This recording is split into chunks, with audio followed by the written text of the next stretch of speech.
All right. Here's one of my pet peeves from the Luthier's Corner.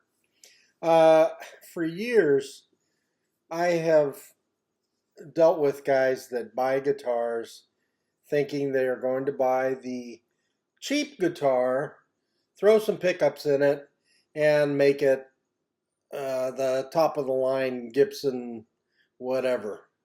Um, it's really common for guys to think they can outsmart the the limitations of an overseas instrument that hasn't had the wood aged correctly. It's made by somebody who doesn't really care, or made by a machine, and it's iffy at best. But um, they think they can get away with it. They go, "Oh, this plays pretty good. It's similar, and all you have to do is change out the electronics or the pickup." Well, I am just about done with telling these guys what to do. And if somebody can just please listen for once, you'll save yourself a ton of money. One of the best session guys here in Los Angeles, a guy named Tim May, fantastic guitar player, for decades, and I'm talking decades, he would buy the Epiphone copy of an American Gibson, and they're made in wherever, Korea or Indonesia, and he would constantly say, all I got to do is change out them pickups, put in the classic 57s, and it'll sound just like a 175 Gibson. And it never happened. And he did it over and over and over. And I've had many customers who've done exactly the same thing.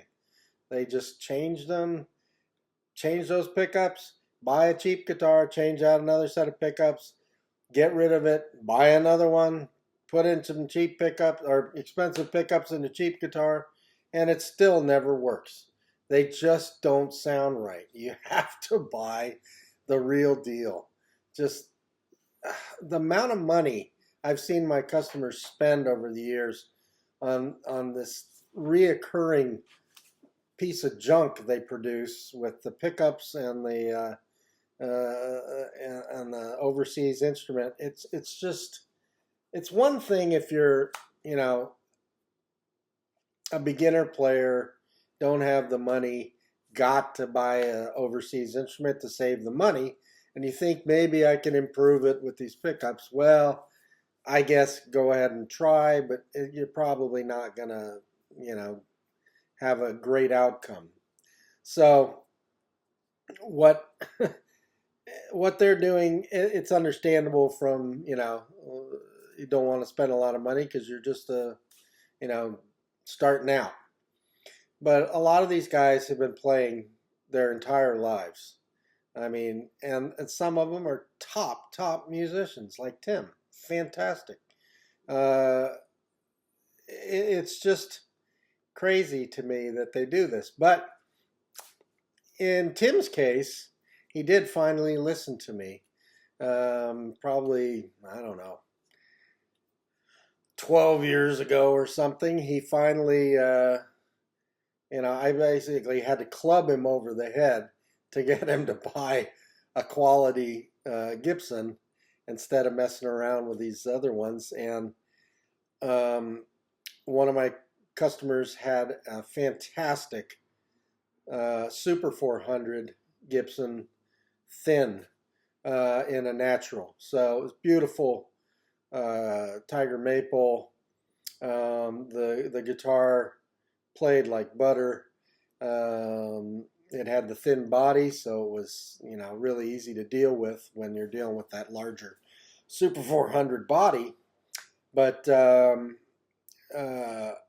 I got Tim to try it, and he realized the error of his ways for the past couple of decades prior to that. So he ended up, biting the bullet. It was like, oh my God, I got to spend all this money on an instrument. I said, look, just buy quality once and you'll be happy. And he did. And in the subsequent years, every time I talk to him, we still reminisce about how that guitar solved his, guitar acquisition syndrome, and this need to buy cheap guitars and fix them up. He wasn't searching anymore. He found a fantastic guitar, and it did everything he needs. And now he doesn't look for other guitars. He's happy with what he has.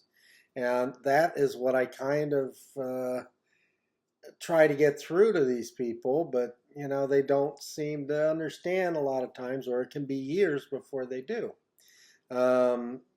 But understanding the guitar from the inside out as a luthier, you see where the differences are in these things, and if you're just kind of guessing at it, you're never gonna be able to end up with an instrument that you're gonna be happy with. So buy quality one time. It will save you hassle, heartbreak, and a ton of money.